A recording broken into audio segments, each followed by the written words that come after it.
2024-yilda 24 millionlik yangi kitob olindi, 680 ta.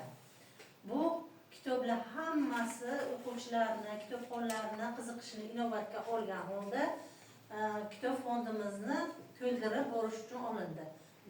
Bu kitoblarning orasida o'zbek tilini o'rganadigan, o'zbek tilining naqadar buyukligini, uni har bitta o'zbek tilidagi so'zning ma'nosini bilishni xohlovchi, o'zbek tilini o'rganuvchi, o'zbek tilida o'shani lug'aviy ma'nolarini bilishga qiziqqan kitobxonlar mana shu kitoblarni olib o'zi foydalanishi mumkin. Mana shu yerda joy nomlarini, o'zbek tilidagi atamalari, lug'atlar, mana shu oddiygina qilib aytganda mana shu novvoylik to'g'risida ham o'zimizni o'zbek tilini naqadar ulug'ligini bilib izohli lug'atlar nashr qilingan ekan. Biz oldik, mana shularni hammasini sizlarga tavsiya qilaman.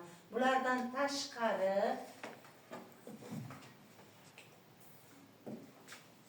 tashqari tarix faniga qiziquvchi, tarix fanini bilishni istagan har bitta kitobxon mana bu olingan tarixga oid O'zbekiston tarixi kitobini 11 ta tomi yangi nashri keldi.